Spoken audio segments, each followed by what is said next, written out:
Yo, what's up, guys? Joho here. I'm hitting you now with a quick, no frills, no messing about. We're just gonna get straight to it. I'm going to show you how to beat Kestrel in that shield team. So it's Nick Fury, Kestrel, and then obviously the minions. So this is a team. I've got 3 battles coming up, all the exact same team that I'm using, which is Baron Zemo's team with Red Skull as the 5th. Okay, so we're going to play the intro and then get straight to those battles.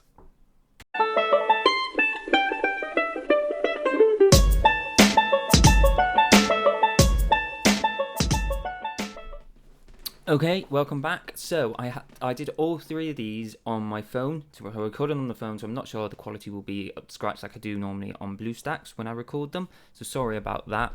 I've been extremely MIA.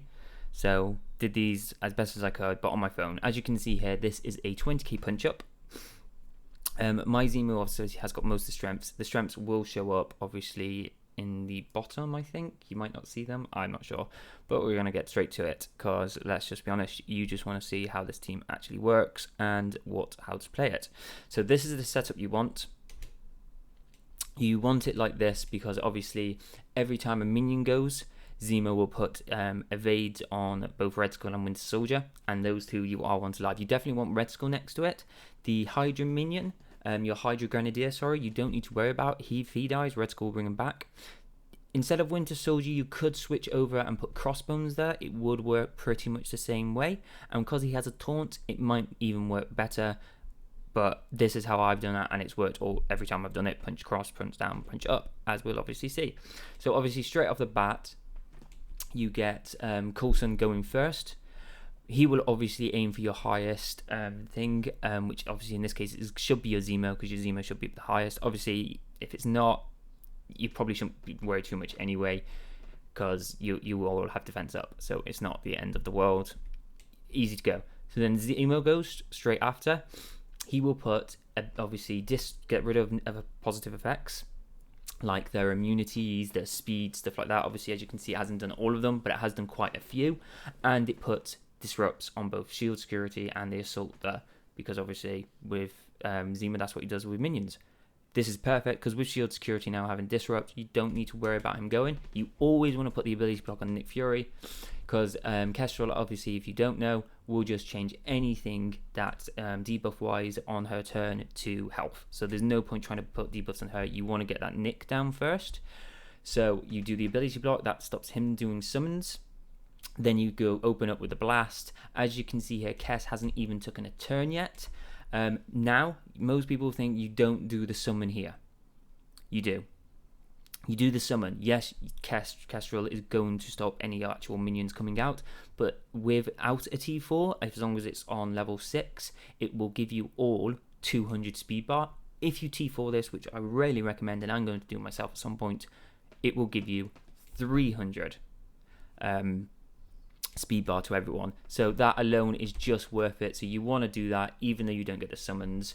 Obviously here I just go for Nick again. Then over here I do the double tap with the Grenadier into those 2.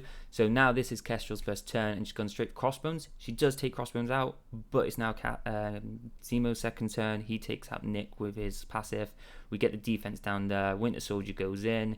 Disrupt still not happening. This obviously you evade, you can't evade, so it does look a bit dicey here. But again, this is a very strong Kestrel at 116,000. My Zemo, I think, is around. You probably won't be able to see it because of my face in the way, but my Zemo is around like 130, I think, something like that, 137. So it's still a bit stronger, but as you can see, this is looking dicey. But you got the revive there with Grenadier because you've still got that Red Skull, and it is now just a case of wearing her down slowly but surely with that slowdown, and Zemo's already back round with his ability block. And we even get the summons in that one. Probably should have just ended it, but there you go. So that's that one done. Pretty simple, pretty straightforward. Let's just go straight on to the next one here. Alright, so on this one, it's 150 versus 150, and it is a very low Kestrel at only blah blah blah. What am I trying to say here? At only 50k, something like that. Professional as always. Sorry, I am in a rush, but I did want to get this video out just so my alliance mainly can see it, because I do this for them mostly, and also anyone else who's having trouble with this team, because she is a pain in the ass. So we've even got a Nick here with his new costume one that we're going against, but this one, it is a more, this one's just a cakewalk, if I'm being honest, if I remember it correctly, because look, she's not even taking a turn. We've already got 2 of them down. So we're just going to try and now get this medic down. So we do that. We don't need to worry about that. Boom. That goes that. So this is a punch across, like I said. You still do the summon to get that extra speed bar. Here you go. So we've now literally got a Kestrel. And she goes crossbones again, which is fine. And now it's literally just a Kestrel and a Zemo, and that's GG. So with a punch across like that, you have got zero problem, zero issue doing it that way.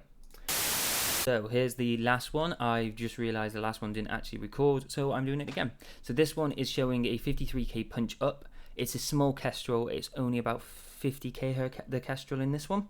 But the shield minions and Nick himself and Agent Coulson are a lot higher. I think they're all around 90 and Agent Coulson is 80, something like that. So this will show it the opposite way around. Instead of having a high Kestrel and lower minions, or the other guys lower, this will show it what it's like to battle with a lower Kestrel but a higher minions. Obviously an old balanced one, I think this would work perfectly fine as well. So like I said, you always start this the same anyway. You throw that ability block on Nick. My phone's almost out of battery there.